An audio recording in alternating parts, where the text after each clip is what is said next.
बौद्ध धर्मातील पवित्र वर्षावास निमित्त पैठण तालुक्यातील आडगाव येथील संघगिरी महाविहारात धम्मदाय वातावरणामध्ये श्रमणेरी दीक्षाविधी सोहळा पार पडलाय।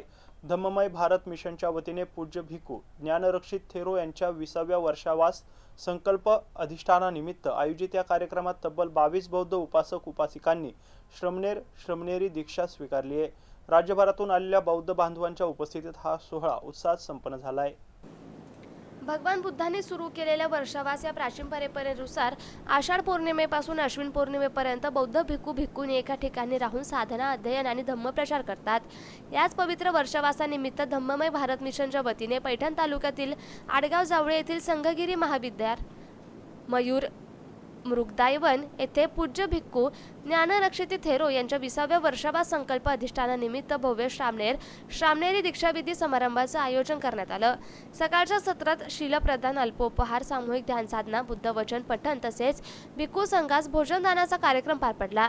त्यानंतर दुपारच्या सत्रात उपासक उपासिकांचे भोजन, धम्म प्रवचन, सामूहिक ध्यानसाधना आणि श्रामणेरी दीक्षाविधी पार पडला। या सोहळ्यात 22 बौद्ध उपासक उपासिकांनी श्रामणेरी दीक्षा स्वीकारून बुद्ध, धम्म आणि संघाच्या मार्गावर चालण्याचा संकल्प केला। या प्रसंगी पूज्य भिक्खू ज्ञानरक्षित थेरो यांनी वर्षावासाचं महत्त्व विशद करताना ध्यानशील आणि प्रज्ञेची साधना, धम्माचं अध्ययन, करुणा, मैत्रीभाव आणि पंचशीलाचं पालन हे प्रत्येक उपासक उपासिकांच्या जीवनातील महत्त्वाचं मूल्य असल्याचं सांगितलं। वर्षावास हे केवळ भिक्खूंसाठी नसून गृहस्थांनीही आत्मशुद्धी, सत्कर्म, धम्मश्रवण आणि सेवा यांचा संकल्प करण्याचा पवित्र काळ असल्याचं त्यांनी आपल्या प्रवचनातून स्पष्ट केलं। या कार्यक्रमासाठी राज्यभरातील बौद्ध उपासक उपासिका मोठ्या संख्येने उपस्थित होते।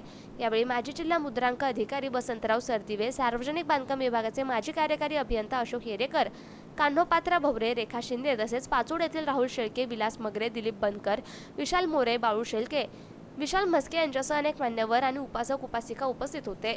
सिद्धार्थ मगर, MCN न्यूज, पाचोड।